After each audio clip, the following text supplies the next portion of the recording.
Now, we know all about George Floyd and the one cop that was convicted for his death. But how about George Floyd and the other cops? We're going to tell you all about that because that's another high profile trial that's coming right around the bend. We're going to talk about that and a whole lot more right here on today's Charlie Crime Buster, what some people have called, well, the fastest minutes in podcasting.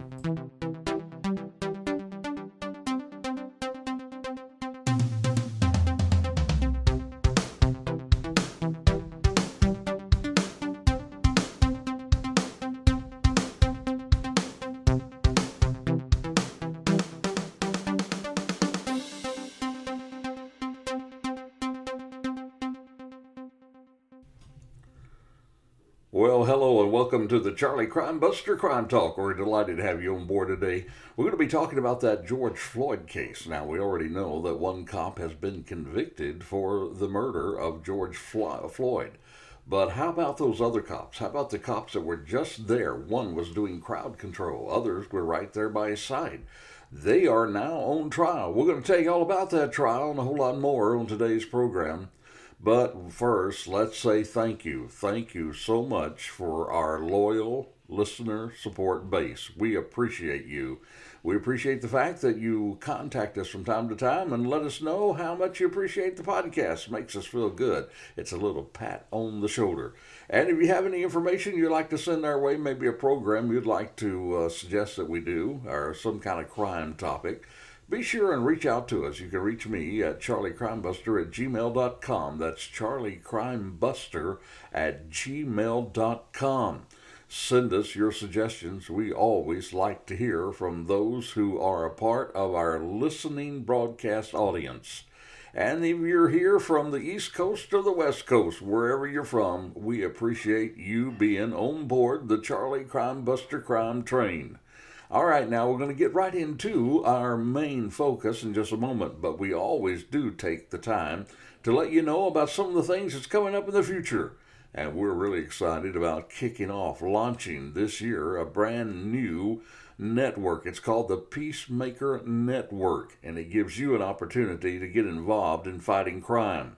It gives you an opportunity to get involved by supporting those men and women of law enforcement and the other first responders that are out there, along with those brave men and women who support us every day in the military.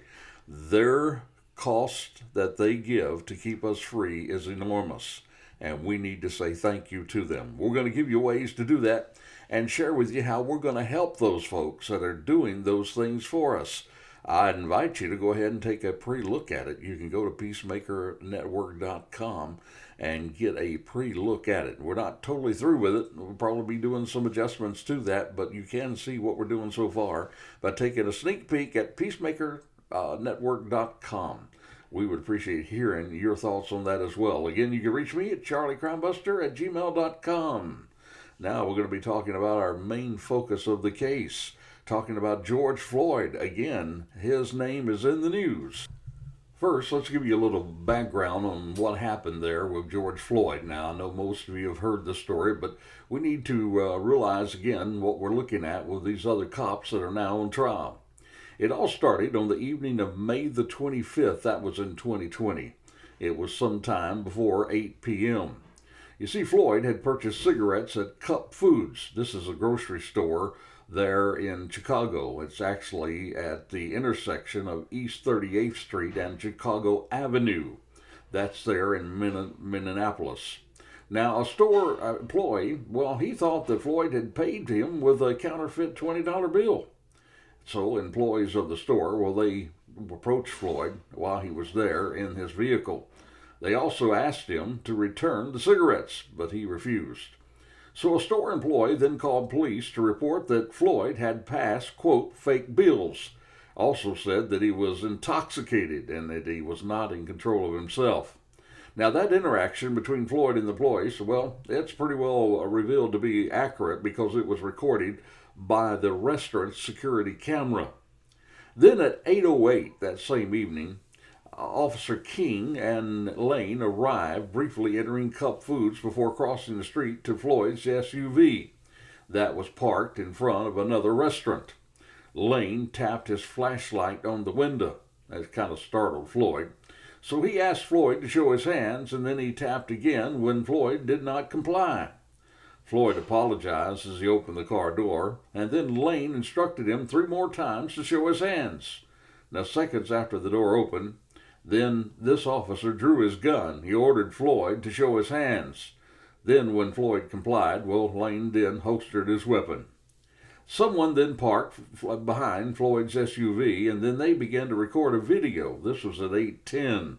That was following a brief struggle. Then Lane pulled Floyd from the SUV and handcuffed him.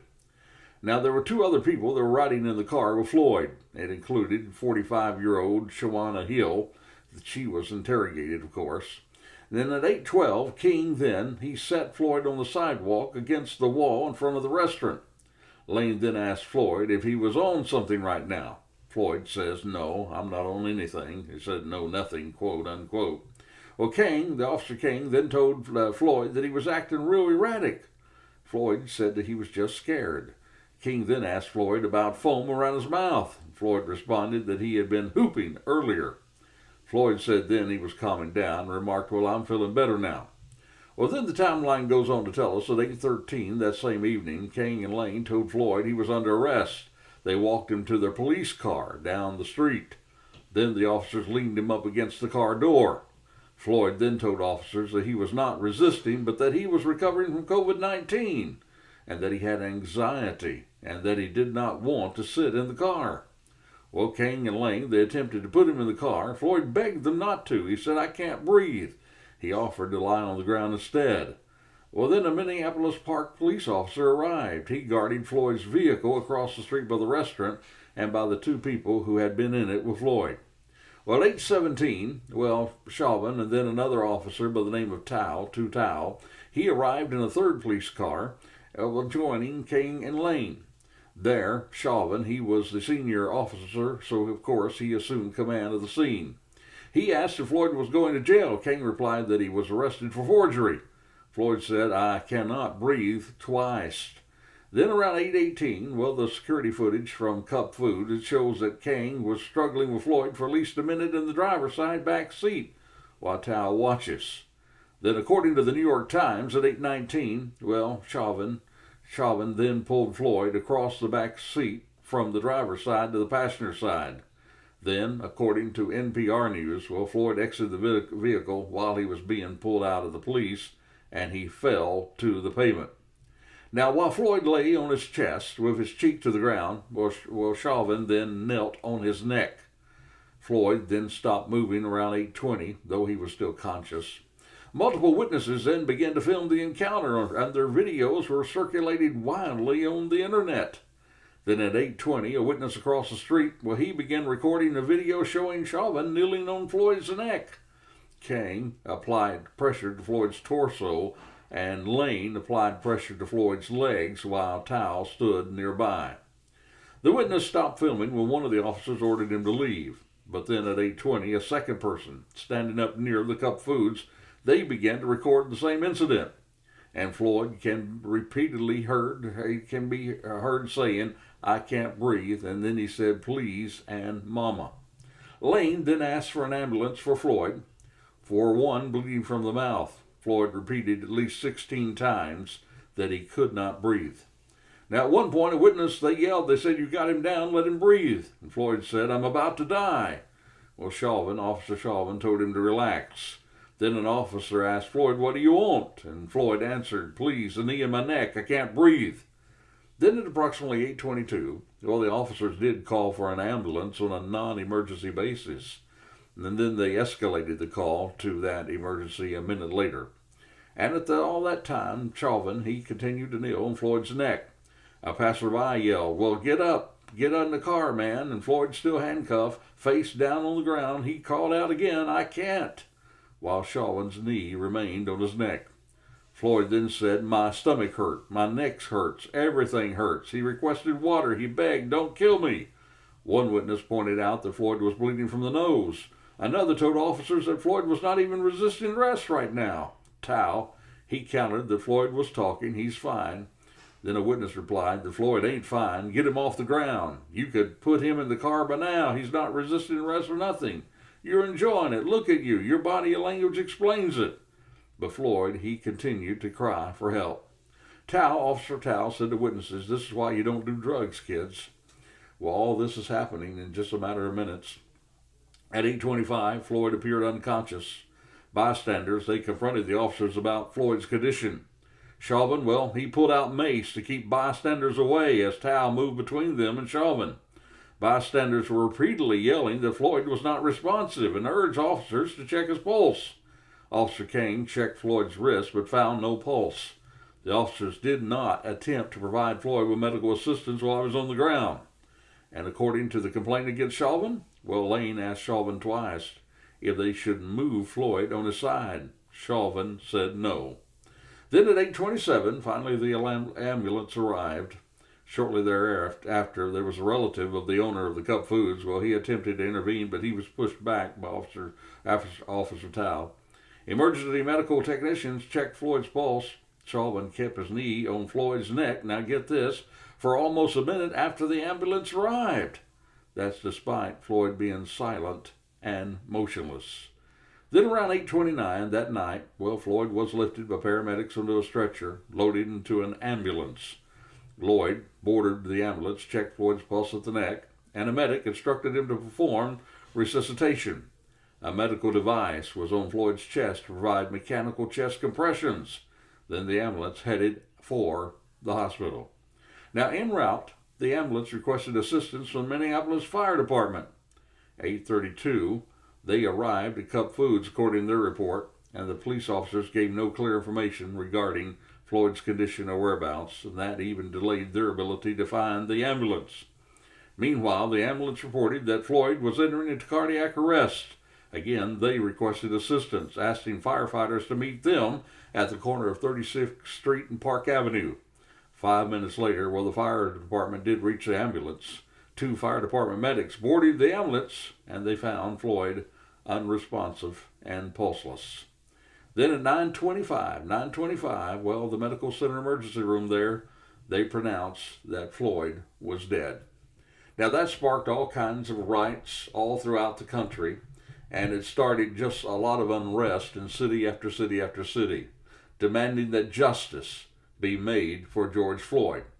And justice was made, because Chauvin, he was actually, not only was he indicted, he was convicted. And he's now sentenced 22 and a half years for his part in the murder. But what about the other officers? What about the other officers that were not in charge of the scene? What about those that were just standing by? What about those that was trying to give crowd protection? What about those officers? What kind of a sentence will they receive? And there's something else you might need to know about this, something about the jury that just might surprise you in the next trial in the George Floyd case. We're going to tell you all about that in a minute, but right now it's time for us to present to you what we call our Courageous Citizen of the Week. Well, our Courageous Citizen of the Week, well, this is really a good one. This is actual little boy. Little boy is a Courageous Citizen of the Week. It's 10 years of age, and he devised a very quick plan. That was when strangers tried to lure him into their car with candy. You see, 10-year-old Graydon Dowdland was walking the 200 feet trek between his basketball coach's house and his home. This was a path that he would take about 3 times a week. But this time he encountered something he did not expect. On what was normally a usual walk home, well, Graydon, he spotted 3 men inside a white sedan. The car, full of strangers, followed Graydon down the street. They began calling out to him. They said, "Hi." And he said, "I started walking faster." That's what Graydon, little 10-year-old Graydon, told Fox 13. And then they said, "Get in the back seat. We have some candy."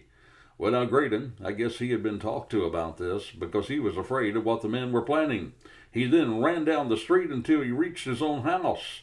Now that car, my friend, and this is really fearful, that car continued to follow, even as Graydon reached his front porch.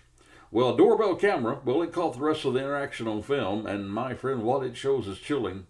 You see, on his porch, Graydon looks around to see where the car is, and then he reaches to the door, and as he turns the knob, he then realizes the door is locked. Well, in a moment of panic, Graydon, he runs off the porch. He grabs rocks from the front yard on the way. He raises his arms, threatens to hurl a rock at the car now just a few feet away. But then, when he began to try to feint at them with rocks, he then turned around and he seized that opportunity to run to the neighbor's house, where that door thankfully was unlocked. He went inside that house, locked the door behind him. Even then, the car refused to give up. They entered into the neighbor's driveway to wait to see if he'd come out. Now, this is what Graydon says, quote, "I thought I was going to be kidnapped. I picked up rocks, was holding them like this. If they got any closer, I was going to throw them." Now, David Dallin, that's Graydon's father, well, he was, of course, as you can imagine, he was a loss of words about Graydon's harrowing experience. The family then decided to implement some safety procedures to ensure that this wouldn't happen again. He will no longer walk home alone. Either his parents will pick him up or, well, the coach, he'll help escort him home. You see, there are ways to prevent stranger danger, such as warning your children not to engage with strangers. Turn around and scream if a stranger tries to force them in the car. And according to the University of Michigan, children should always ask for permission before leaving the house. Tell their parents where they're going and how they're going to get there and how long they'll be gone. Well, fortunately, our young man Graydon, he was smart. He was brave when dealing with these strangers. He never gave up, even when he realized the front door was locked. Well, my friend, let me encourage all the boys and girls out there. Stay vigilant. Stay safe just like Graydon. Be safe, especially watch out for stranger danger. And so, ladies and gentlemen, our courageous hero, citizen of the week, is none other than this 10-year-old young man by the name of Graydon Dallin, Charlie Crimebuster's courageous citizen of the week.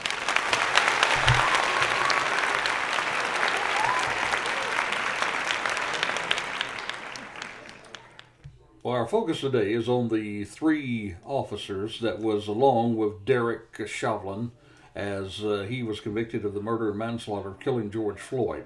These are the other officers that were at the scene. And now, 9 months later, there was a jury that was seated Thursday in the federal trial of former officers J. Alexander Kang, Thomas K. Lane, and Tal Tao, who are charged of violating Floyd's civil rights during the fatal May 2020 arrest. Of course, this paved the way for opening statements to start tomorrow, which is Monday. And it is, my friend, you may not know this, but this is the first of two scheduled trials this year for these ex-officers. You see, they're also facing state charges of aiding and abetting murder and manslaughter in Floyd's killings. Those are set to stand trial in June. Now, Kang, Lang, and Tao, they have pleaded not guilty in both cases. All 3 have signaled through their attorneys that they're likely to blame Floyd's death on Chauvin, who was convicted in April on state charges of second-degree unintentional murder, third-degree murder, and second-degree murder and manslaughter. He has been sentenced to 22.5 years in prison.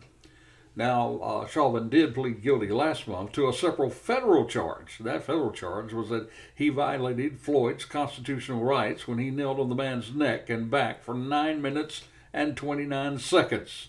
That, of course, as Floyd begged for breath and ultimately lost a pulse. Now, Chauvin, he's awaiting sentencing in that case. That's the federal charges that he violated his constitutional rights. And prosecutors have said they're going to recommend for him a sentence on that one of 25 years to be served not consecutively but concurrently with his murder conviction. So you might say, yes, they are throwing the book at this guy. Well, I'm going to tell you a little bit about the jury. The jury in the case, that it may find you wondering and scratching your head about the jury that was selected. That was this past Thursday. But right now, it's time for what we call here at Charlie Crimebuster, our Crazy Crook Story. You see, we try to share our Crazy Crook story, so that reminds you that sometimes in all these dark things that we're sharing about crime, that we can relax for a moment and maybe smile and chuckle. Because some of these crooks, well, they're really crazy. Our Crazy Crook story today comes from Sweetwater, Florida. You see, a man, he climbed the side of a Bass Pro Shops fish tank in South Florida. Then he jumped in. That's right, he jumped in before quickly running off. That's what the video said. You see, the man is seen climbing an artificial rock formation before performing a cannonball into the large fish tank at the store at the Dolphin Mall. This is what WPLG reported. Well, the soaking wet man then jumps out and runs from the store before the video ends. Now, Bass Pro Shop, they didn't think this was quite so funny themselves. They said, "We're deeply concerned about the attempts to promote and sensationalize incidents of this nature. The viewer who created the video was clearly an accomplice with an understanding it was going to happen." That's what Bass Pro Shops told WPLG.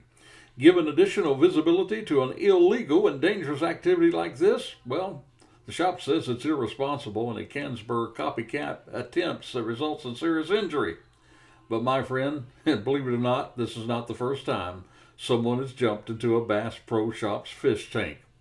It was in May of 2020 when Daniel Armendez, he jumped into the fish tank at the Gulf Coast Town Center there in Estero, Florida. Investigators told us about this. Well, the store, they spent $3,000 having to decontaminate the tank. And he was later charged with trespassing and second-degree misdemeanor. That's what WINK reported. And that same fish tank was also the location of a 2011 prank by 3 high school students. Then, in June 2020, Kevin Wise was charged with simple criminal damage after jumping into and swimming across a Bass Pro Shop fish tank in Louisiana. Well, my friend, I guarantee you these are some really crazy crooks. And by the way, if you're going to jump into the water, well, just maybe you ought to go out in the ocean, or maybe a river, or a lake, or even your own swimming pool, instead of going to Bass Pro Shop. And those guys, my friend, are indeed our crazy crooks of the week. Now, let's talk a little bit about the jury that is going to be seated for these 3 men that are going to trial on Monday. What you may not know is that the jury for the 3 officers who watched George Floyd die, well, it has 0 black people. You see, my friend, no black jurors were selected in the trial of the 3 former Minneapolis police officers who were on the scene when former officer Derek Chauvin murdered George Floyd by sitting on his neck. It was an almost lightning-quick selection process this past Thursday. That's when defense attorneys, prosecutors, and the judge, well, they agreed to impanel 11 white people and 1 person of Asian descent to the jury that will deliberate the charges against the former officers, and that was Total, Thomas Lane, and Jay Kang. You see, 2 of the officers, they helped restrain Floyd as Chauvin kneeled on the 46-year-old's neck for more than 9 minutes. A 3rd held back the growing crowd that looked on. And my friend, as you can see, that jury is mostly a white jury. But you might not think that that's altogether bad, because just recently we've had some other high-profile trials. And those juries, my friend, even though they were white juries, they brought back harsher punishment than one can imagine. We're talking about the trial, of course, of Ahmaud Arbery, where those 3 men actually were sentenced to life in prison. And then there is also the jury of the young policewoman who mistakenly got her service weapon instead of a taser and shot Dante Wright. She too could face up to 15 years for a simple manslaughter charge. So the jury is already seated, getting ready to go, and tomorrow we'll start the trial, another high-profile trial. This one's a little different. These guys weren't the one that were doing the actions that really caused his death, but they were aiding and abetting. They were helping their superior officer under his command. Let me ask you a question. If you were a young rookie police officer and you arrived on a scene and there was a man that was resisting arrest and your superior officer was taking the lead and he was sitting there trying to restrain this man by placing his knee on his neck, there were 3 other officers there, all with more seniority than you. Would you have the nerve? Would you have the courage to stop the action? Would you have the courage to try to take down these 3 men? And are you responsible for George Floyd's death? Well, the jury's going to take a look at it, and they're going to tell you whether these other men that were there on the scene, whether they're going to be guilty of some sort of charge in this trial. It'll be interesting to see whether the jury gets it right. In closing today, let me say that in these past high-profile cases, I will say that I believe the jury has gotten it right. I believe they got it right in the Kyle Rittenhouse case when they found that he did indeed act in self-defense and defending his own life from either death or seriously bodily harm. I believe they got it right in the Ahmaud Arbery case when these three white men with guns chased down this young man jogging in the neighborhood. And I believe they got it right in the Dante Wright case as well, when this police woman mistakenly got her service weapon rather than her taser and shot Dante Wright. You know, my friend, there's a lot of things that's wrong in this country today. There's a lot of things that we would like to improve, and that includes our justice system. But all in all, if you compare our justice system to the justice system in the world, I would have to say that we have the very best one. I want you to know that I'm proud to be an American. I'm proud to live in the land of the free. I'm proud to live in a land where people are going to be judged by a jury of their peers and not some king that sits upon a throne. So until this time next time, let's you and I put our faith in the jury, and let's see if the jury gets this one right. Let me encourage you in the days ahead as we keep you updated on this trial to make sure that you watch out for your own safety and your own family's safety by always staying vigilant, by being aware of your surroundings. Be safe, be alert. For the life you save, it may very well be your own. Next week, we're going to bring you an update on this trial, and we're going to look at what happens in the trial of the three men that were there, the three other officers. This is George Floyd's other officers, and we'll see what the jury says. Till this time next time, be safe.